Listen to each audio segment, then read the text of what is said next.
Every story appears ordinary till you see the core side of it. And what you're looking for is the story behind the news. We bring it to you from Lagos, the commercial capital of Nigeria. Giving you all sides and political stories round the clock. Every detail from the start line to the final whistle. CoreTV News, expanding your view.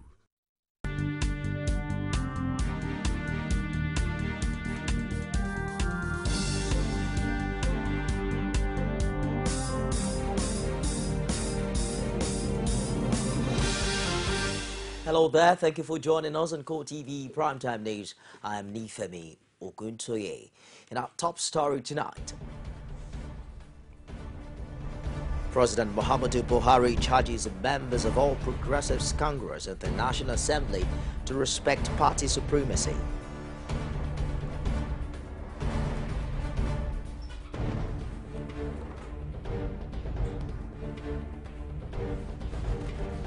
Also in this program, President Muhammadu Buhari promises to equip the armed forces for present and future challenges.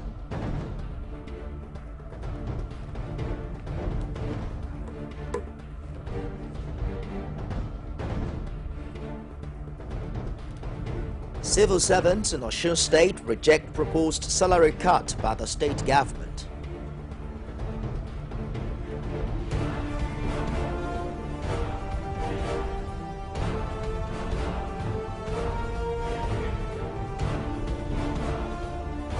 And outside Nigeria, the Colombian capital city of Bogota is on edge after two small explosions on Thursday.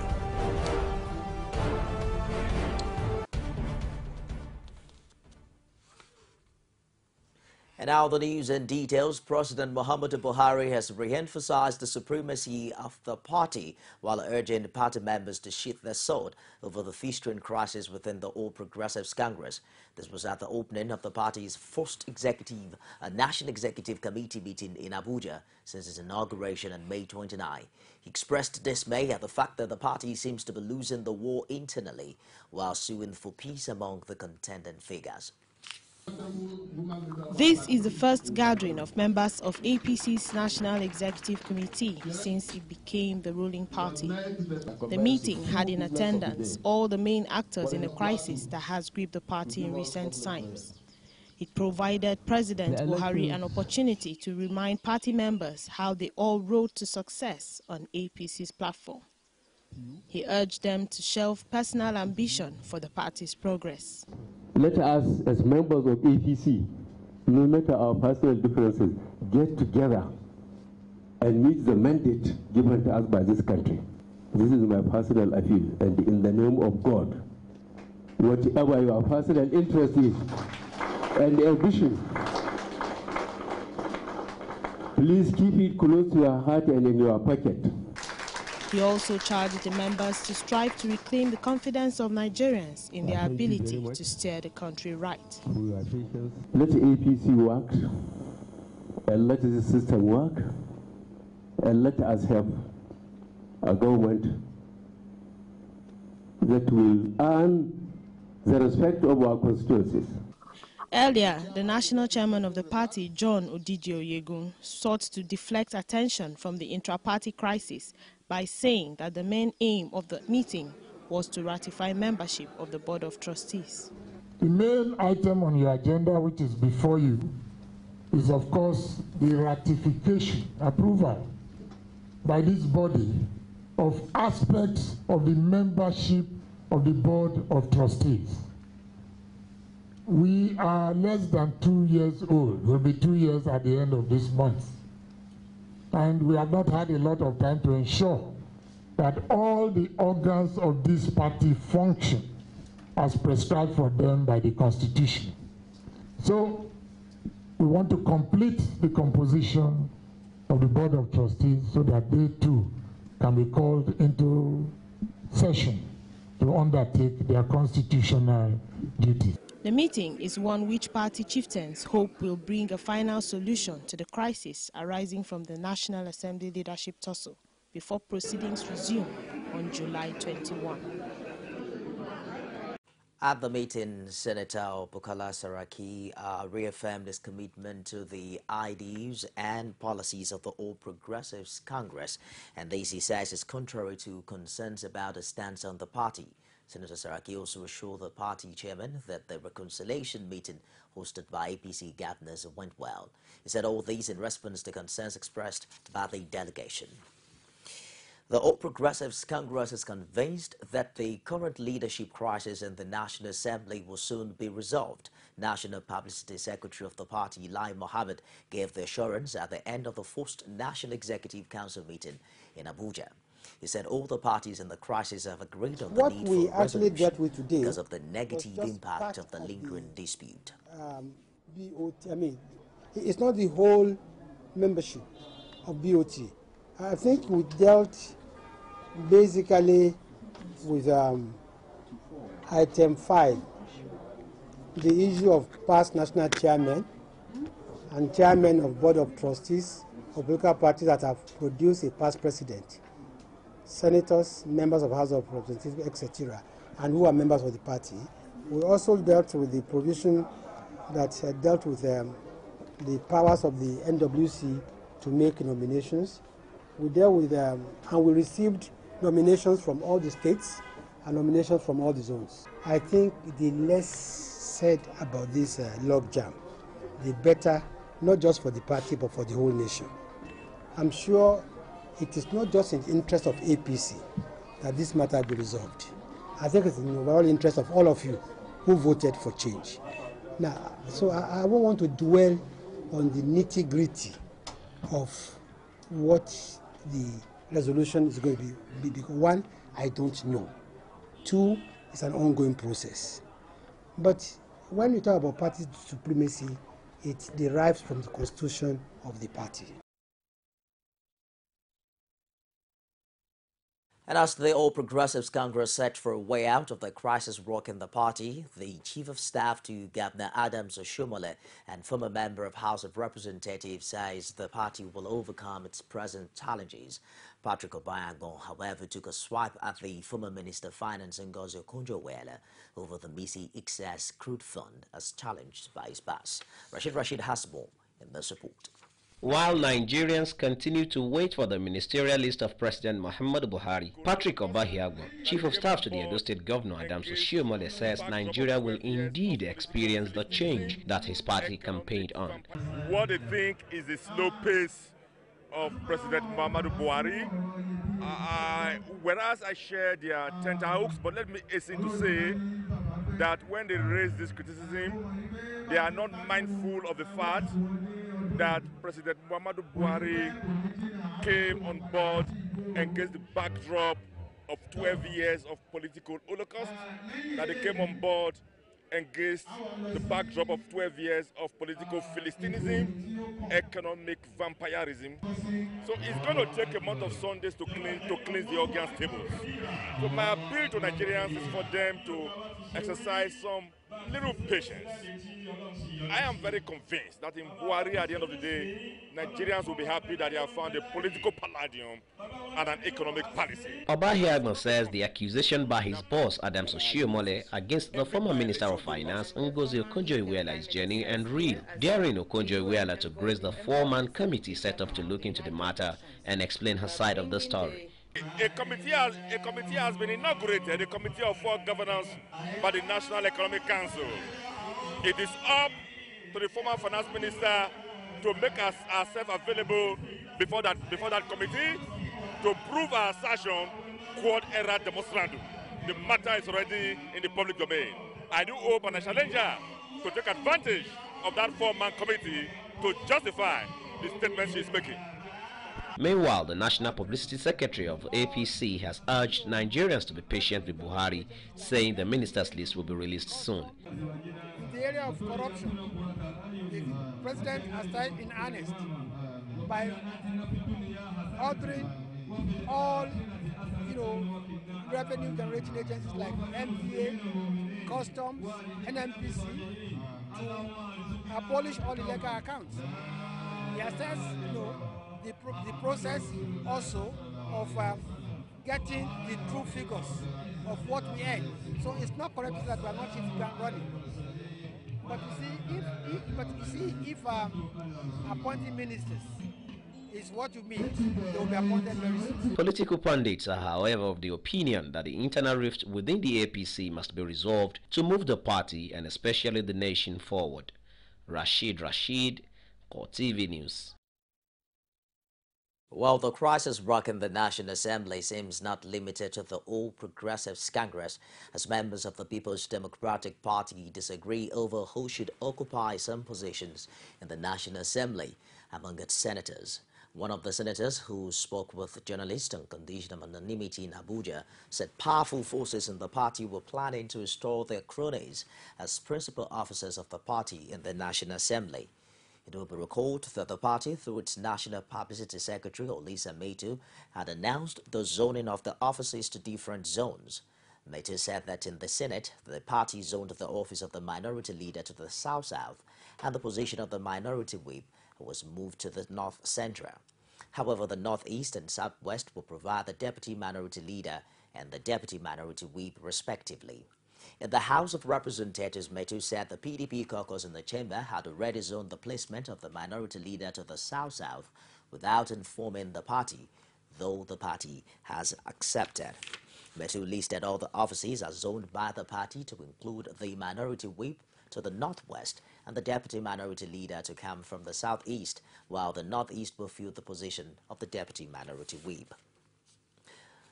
Lagos State Governor Akinwumi Ambode on Friday has alerted the general public on the activities of some imposters impersonating him via various social media platforms with the intention of defrauding unsuspecting citizens. The governor, in a statement signed by his Chief Press Secretary Habib Aruna, said some unscrupulous characters are attempting to capitalize on his goodwill to dupe members of the public, particularly his associates. He said he's been inundated with complaints from his associates of the rapid proliferation of his identity in cyberspace on the different platforms, especially the social media, with obvious intent to defraud Nigerians. The governor said a faceless character who currently operates with the email a_ambode@yahoo.com is going about soliciting for CVs from his friends and acquaintances for appointments. He also alerted the public on the multiple identities these faceless persons operate on, with his name on Facebooks as well as his photographs. The governor therefore urges Nigerians to disregard entreaties from such persons, calling on them to report to the law enforcement agencies to ensure that those behind the nefarious act are made to face the wrath of the law. Meanwhile, Lagos State Governor Akinwumi Ambode says government has concluded plans now to quickly convene a traffic summit that would bring all stakeholders together to apply permanent solutions to traffic management in the state. Speaking on Thursday while hosting the Corps Marshal of the Federal Road Safety Commission, Baboye Oyeyemi, he reiterated the need for all stakeholders in the transportation sector to key into his administration's efforts to reduce traffic congestion in the metropolis.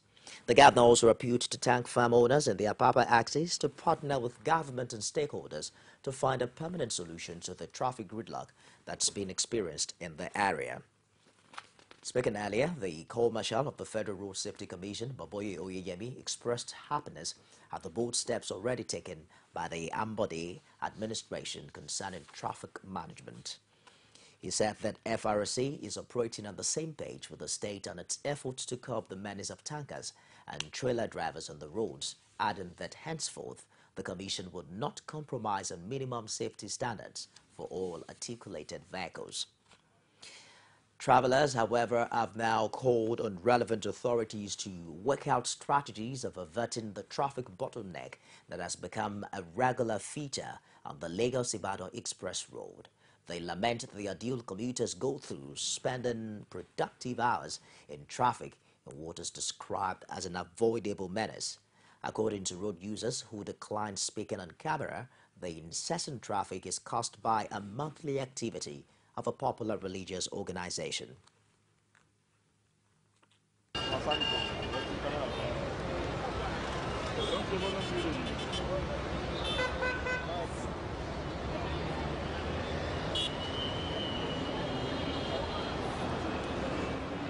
while men of the Federal Road Safety Corps were on ground earlier today to manage the situation.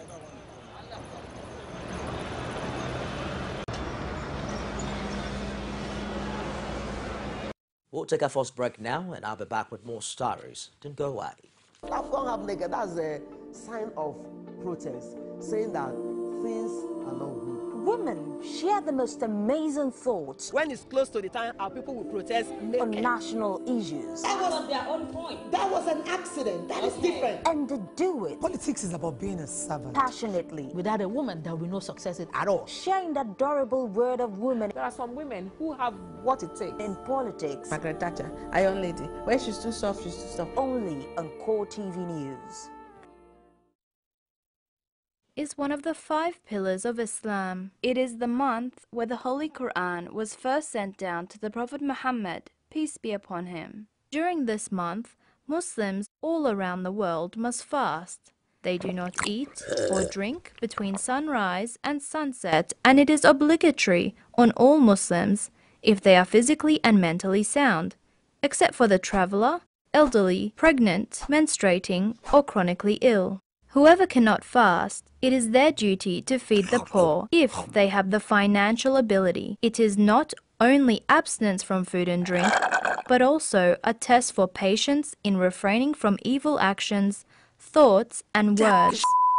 It is a test to demonstrate submission to Allah, God, and a way to keep the mind and body focused on good deeds and attaining self-discipline. At night, Muslims perform extra prayers in addition to the 5 daily prescribed prayers. It is also a requirement that Muslims give charity to the poor by the end of Ramadan. The rewards for good actions are multiplied in this month, and this is why it is encouraged to reassess our actions, make beneficial use of our time, do extra prayers, read the Quran, and ask for forgiveness so that we may attain paradise through Allah's mercy, insha'Allah. If you just joined us, you're watching CoreTV Primetime News. A quick reminder of our top story. President Muhammadu Buhari charges members of all Progressives Congress and the National Assembly to respect party supremacy.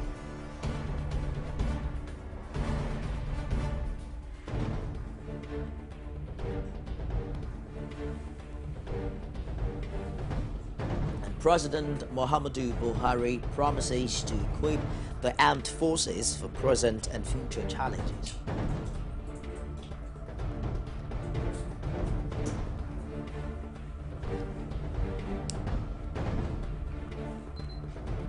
Civil servants in Osun State reject proposed salary cut by the state government.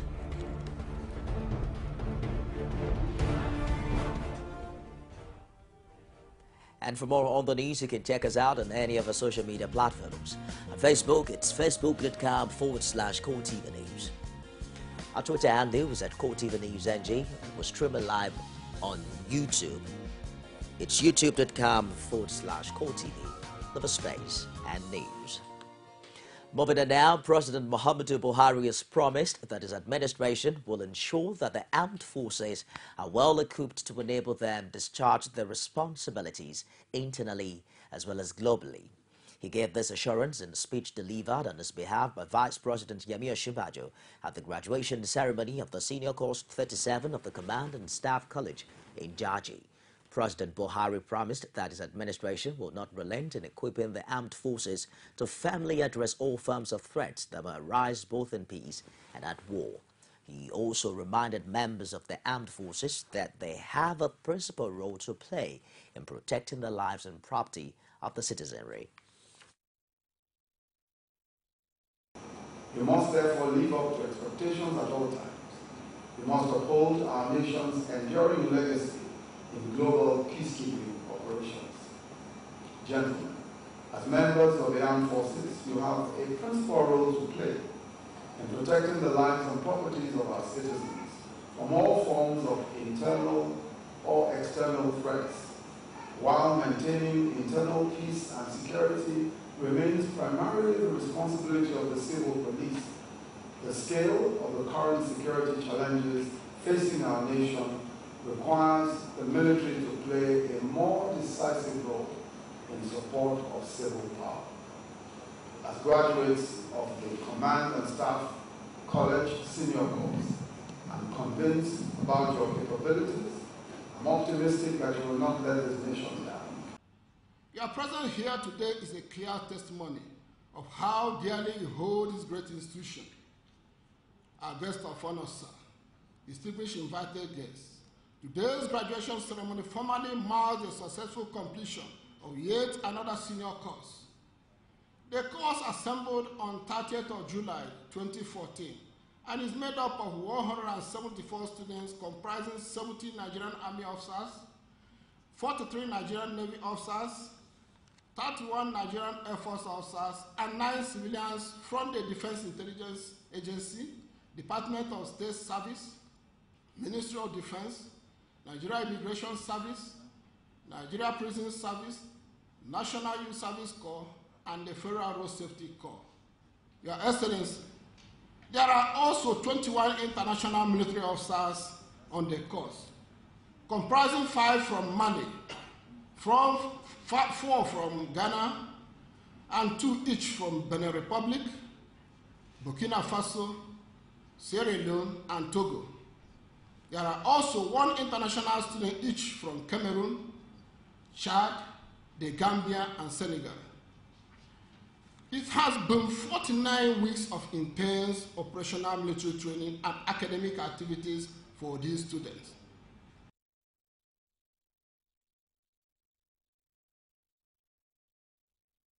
President Muhammadu Buhari has described the latest wave of killings by Boko Haram in Borno State as most inhumane and barbaric. He also wants Muslims in Nigerian schools the world to reject with one voice the claims of the terrorists that they are doing God's will. President Buhari said this in his reaction to the killing of 150 people, including women and children in Kukawa. He, however, believes that the latest violence is the last desperate act of fleeing agents of terrorism. The president added that it underscores the urgent need for the success of the international coalition against insurgency and terrorism in Nigeria and neighboring countries. The acting national chairman of the People's Democratic Party, Prince Uche Secondus, has, on behalf of members of the party nationwide, condemned the continued terror attacks, particularly the mindless killing of over 145 Nigerians in Borno State on Thursday. The party, in a statement by its National Publicity Secretary Lisa Maitu in Abuja on Friday, said the party was extremely grieved by the killings, which it said could not be justified under any guise, while calling on Nigerians to present a common front against insurgency. It also says that it's important for everyone to come together at this time and make peace work. But he also commiserated with the government of Borno State and the families of those who lost their lives and prayed God to give them the fortitude to bear the loss. Well, Chadian security forces announced that they have seized a large weapon cache, including guns, rockets, and ammunition, in a house in N'Djamena, occupied by suspected members of the Boko Haram sect. The officials said the weapons buried under the courtyard of the house in the eastern neighborhood of Gembo were destined for northern Nigeria. One of the investigators said, on the condition of anonymity, that they were part of the weapons that Bana Fanaye, Boko Haram's logistics chief, was taken to northern Cameroon and Chad, from northern Cameroon and Chad, and was preparing to send to Nigeria.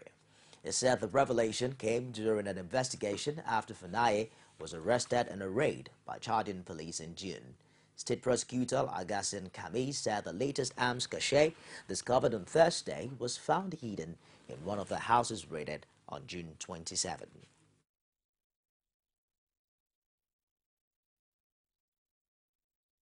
The Nigeria Labour Congress in Osun State is again at loggerheads with the state government, and this time it's about the alleged plan by the government to cut workers' salaries by 50%. Government had earlier announced a 50% cut in the salaries and allowances of political office holders and appointees. Addressing a press conference in Oshogbo, Osun State capital, the state chairman of NLC, Jacob Adekomi, disclosed that Labour has it on good authority that the state government is planning to cut the salaries of civil servants on level 8 and above by 50%. He attributed the situation government has found itself as a product of systemic failure, adding that Labour will restrict any attempt to cut the salaries of workers even by 1%.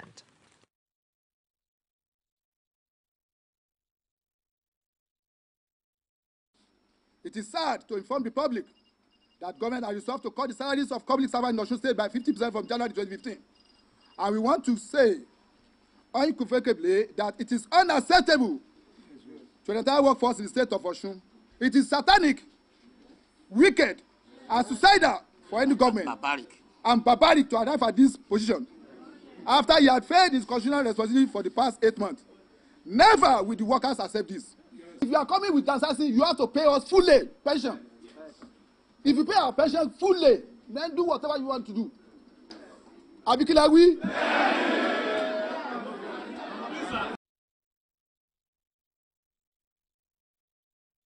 The Osun State government is, however, expected to make a stance known on the issue soon. As still in Osun, the Civil Society's Coalition for Emancipation of Osun State, CSCE, has raised alarm over the safety of Justice Folaomi Oloyede following her petition to the House of Assembly asking the lawmakers to impeach Governor Rauf Aregbesola. The group raised the alarm in a statement made available in Osogbo on Friday by Ebenezer Oladapo. CSCE said the judge did nothing wrong by speaking the mind of the people of the state, who they said had been subjected to hardship through the alleged financial recklessness of the governor.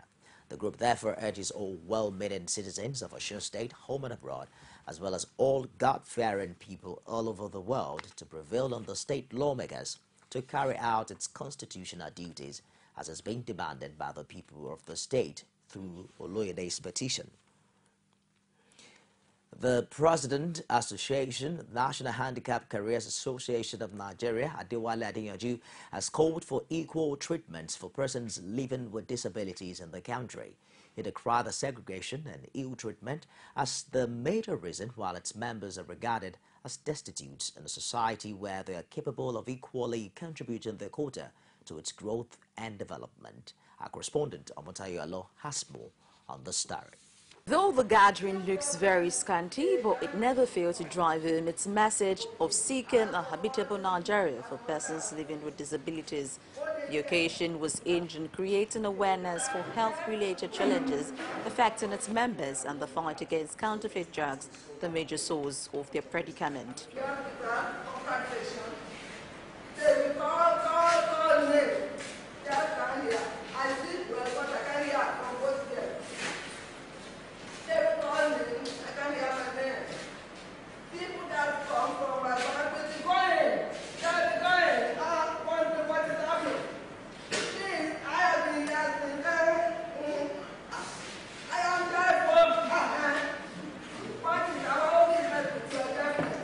Representing the medical director of LASUT, Latinwon Laide, who is also the director of medical social services, LASUT, charged the group on the need not to see themselves as disadvantaged in the society. She ordered that they never give up on the cause of engaging the government of the day to provide what rightfully accrues to them in the society. When you have that spirit of excellence, people will respect. Your work will speak for you. Wherever you find yourself, as somebody who is disabled in one way or the other, make sure you give your best and let your work speak for you. The president of the disability group, Adewale Adeyanju, tasked the government to tackle the ugly trend of manufacturing fake and counterfeit goods and products as this poses threat to the wellness and health of the citizenry. If we are a big man and you will later today, you know it will be different. But we are begging them to change their negative behavior. That we want to show them ability, not inability. We are able. The only problem is as God has made us. We have a challenge. The challenge is what about what we cannot control. Circumstances beyond our control. In the meantime, the organizers of this event are hopeful that some positive effort recorded at the end of the 2 hours intensive interactive session will put an end to the issues presented. Omotaiwalo, CoreTV News, Lagos. We'll be back after this time with sports, business, and stories outside Nigeria. If you stay with us. Black Maria is to carry criminals, trading looters that are in government today, not absorb. We'll bring to you divergent views. You know my position about his level of competence or otherwise. News making the headlines. I didn't go to school so that people can intimidate me with their ideas, no. Sometimes it gets confrontation. If you become governor, you're going to bring back Okada. You will bring back the marketman back on the streets. Don't put words into my mouth. On Core Digest. Stop making innuendos. Every weekday, we'll bring all of these together and take them to the court of public opinion. Everybody have your right in Nigeria. Where you are the judge.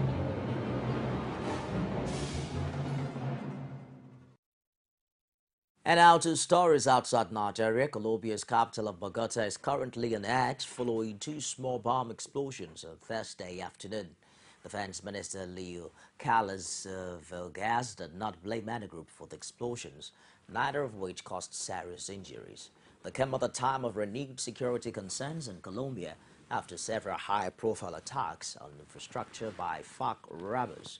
President Juan Manuel Santos departed early from a regional summit in neighboring Peru to chair a security meeting after the explosions, both of which targeted the offices of a private pension fund, Porvenir, in the financial district. Though there was no confirmation of who was responsible, speculation quickly turned to the leftist Revolutionary Armed Forces of Colombia, or FARC, after its recent attacks on major oil pipelines across the mountainous country. The FARC has repeatedly bombed oil pipelines in the last few weeks, causing thousands of gallons of crude to spill into major rivers, killing fish and leaving thousands to fetch drinking water from tanker trucks. The Interior Ministry in Bahrain has announced that it's beefing up security measures around the country's mosques over threats made by the Islamic State of Iraq and the Levant ISIL group. The measures were taken after a suicide attack on the Shia Mosque in neighboring Kuwait last week, in which an ISIL member killed 27 people. The Interior Ministry said that security volunteers trained by the civil defense would be deployed in different parts of the country to support the work of the police later on, when large numbers of Muslims flocked to mosques to perform noon prayers. ISIL commander Turki al-Balnini, a Bahrainian who has been stripped of his citizenship, announced on Twitter last Saturday that the next attack after Kuwait would be in Bahrain. Local Bahrain media said Bin Ali traveled to Syria in 2014 to join the upper ranks of the ISIL group, and his statement came a day after the attack in Kuwait, which government said was carried out by a Saudi citizen and for which ISIL claimed responsibility. A poll has showed now that supporters of Greece's bailout terms have taken a wafer-thin lead over the no vote backed by the leftist government 48 hours before a referendum that would determine the country's future in the Eurozone. The opinion poll by the respected Arco Institute, published in the Ethnos newspaper on Friday, put the yes camp on 44.8% against 43.4% for the no vote. But the lead was within the pollster 3.1 percentage point, the point margin of error, with 11.8% saying they are still undecided. With banks shorted all week, cash withdrawals rationed, and commerce seizing up, the vote could decide whether Greece gets another last-ditch financial rescue in exchange for more harsh austerity measures or plunges deeper into economic crisis. It could also determine whether Greece becomes the first country to crash out of the 19-nation European single currency area, the membership of which is meant to be irrevocable. The survey found that 74% of Greeks want to stay in the euro, while just 15% want to return to a national currency, with 11% still undecided.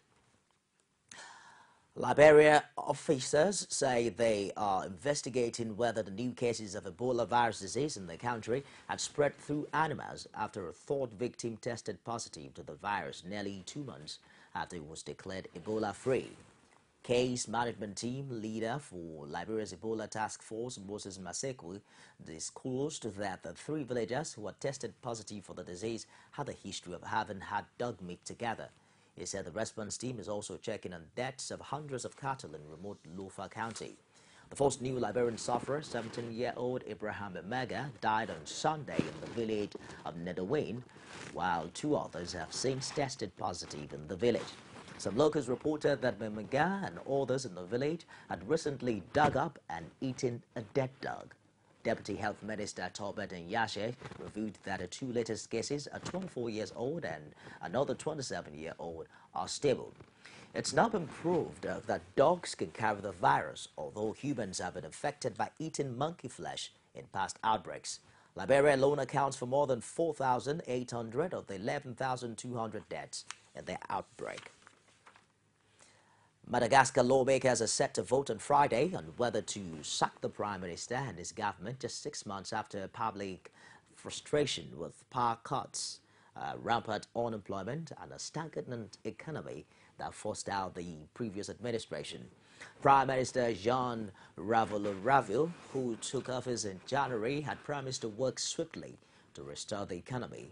Yambrunel Razafisado, the leader of MAPA, the biggest party in parliament, however, said government has not met the expectations and aspirations of the citizens. And on business news tonight,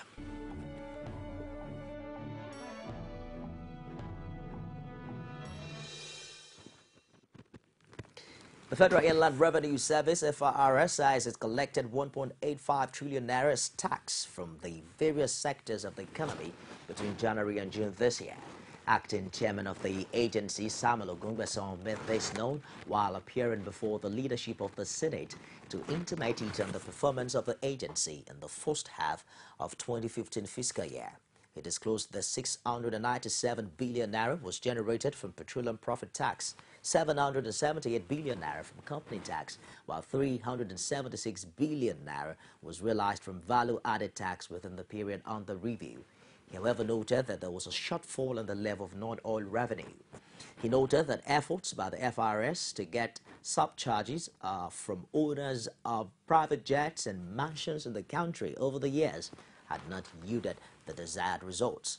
For his part, the president of the Senate, Bukola Saraki, tasked the FRS to find ways to improve on collection of non-oil revenue. He frowned at the country's dependence on revenue generated from crude oil sales, pointing out that non-oil revenue was capable of making up for the revenue shortfall recorded by the country following the drop in international oil price. Meanwhile, the federal government is planning to borrow between 180 billion and 240 billion naira through the sale of government bonds in the third quarter. According to the Debt Management Office, the amount will be borrowed through the issuance of 5- and 20-year bonds, and the Debt Office had raised 210.22 billion naira. That's about $1.1 billion through government bond sales in the second quarter. The Debt Management Office is planning to sell the 15.54% 2020 bond at auctions in July, August, and September, with 35 billion to 45 billion naira on offer each month. Meanwhile, the federal government sovereign bond yields rose by more than 10 basis points along the curve on Monday as domestic investors worried about the impact of a weaker currency on inflation and a possible rise in government borrowing.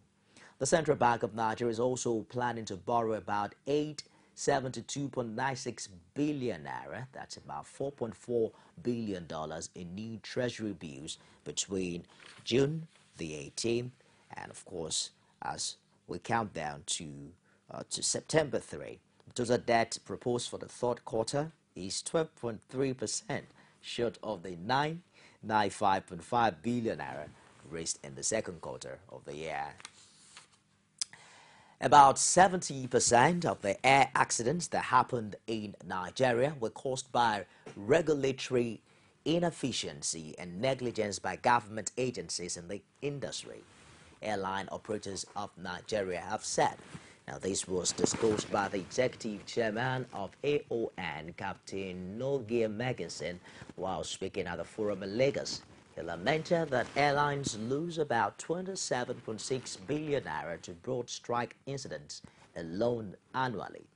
Megginson explained that every year the airlines record 30 incidents of airstrikes, which is the entering of birds into the aircraft engines at landing or takeoff.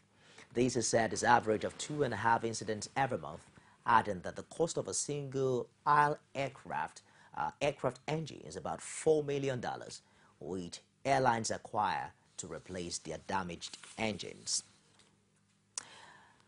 Millions of households are experiencing the joy of instantly playing any song they want online, making the music streaming reach a record high both in the United Kingdom and the United States.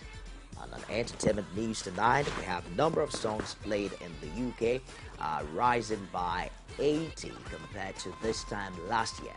New figures from the British phonographic industry showed there have been 11.5 billion streams in the first 6 months of 2015 compared to 14.8 billion for the whole of 2014. Again, in America, on-demand streaming is up 92.4 with 135 billion streams through the first half of 2015, according to Nielsen, a firm which monitors music streaming worldwide.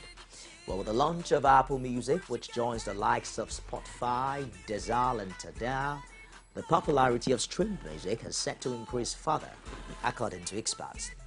Despite the fact that video streams on platforms like YouTube are yet to be included in the official chart data, the figures are going up. Also, as statistics show, there's been a 98.2 rise compared to the first 6 months of the year 2014. Well, rapper Sean P. Diddy will not face assault charges following an incident last month involving a kettlebell weight. The 45-year-old was arrested on June 22 on suspicion of assault with a deadly weapon at the University of California and was held in jail before being released on a $160,000 bail. At the end of the incident, officials did not identify the victim of the alleged assault or say what led to the incident. Reports, however, said Combs was involved in an altercation with the university's football coach at the campus athletic facility. Combs claimed he was defending himself and his son, Justin Combs, who is on the college football team and had been working out at the time. University of California officials have said little about the confrontation, except that no one was seriously hurt. And now time to find out top stories from the world of sport.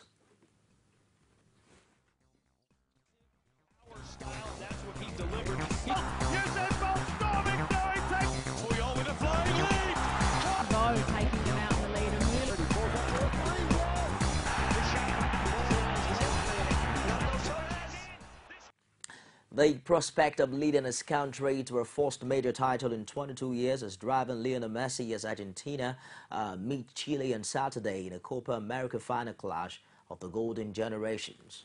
The 3-week South American football showpiece reaches its climax at the Estadio Nacional with a dream final pitting the favorites against the hosts, and the stakes could not be any higher for both sides. Messi heads a star-studded Argentina, desperate to write their own piece of history by winning a first international title since 1993, 12 months after an agonizing defeat to Germany in last year's World Cup final. Chile, meanwhile, are anxious to finally shed their unwanted tag as the perennial nearly man of South American football, ending 99 years of hurt by winning a first Copa America. Nigerian striker Osaze Peter Odewinge has extended his stay at Barclays Premier League club Stoke City. The club announced on the official website that the 33-year-old has signed a new 1-year contract extension. The former Cardiff and West Brom man will now stay at Stoke until the end of 2015-2016 season.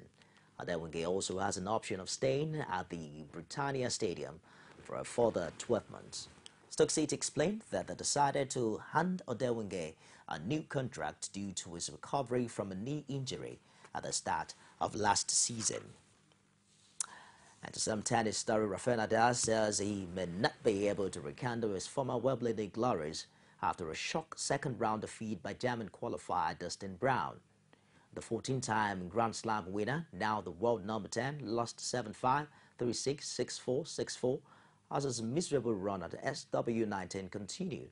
The Spaniard, 29, has been beaten by players ranked outside the top 100 in 8 of his last 4 appearances. Nadal is currently at his lowest ranking in almost a decade and was beaten in the quarterfinals at both the Australian Open and French Open this year. Team GP sprint hopeful Zana Hawks is one of the 4 overseas-born athletes who will attempt to qualify for the World Championships this weekend. The 19-year-old, edged out by Usain Bolt over 200 meters in June, was born on the British overseas territory of Anguilla. Hawks will begin his bid at the British Championships in Birmingham in the 200-meter heats on Friday at 19:30 BST. American-born trials Cindy Ophelia, Chantalitu and Montel Spade will also compete this weekend. Ophelia will attempt to qualify in the 100-meter hurdles, with Litu and Spade competing in the 400-meter hurdles and 400 meters respectively. All 4 old British nationalities and contesting are ready to go. To wrap CoreTV Primetime News tonight, a quick reminder of our major headlines.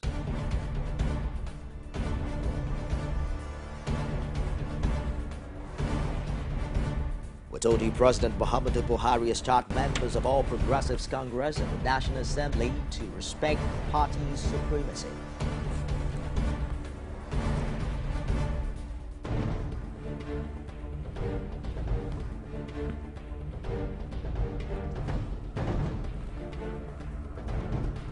Mr. President has promised to equip the armed forces for present and future challenges.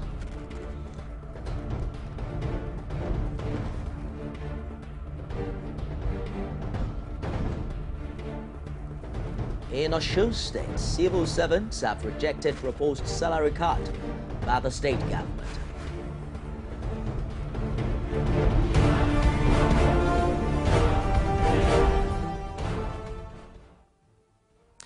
And that's the show tonight. On behalf of everyone here, I am Nifemi Ogunsoye. Thanks for being there.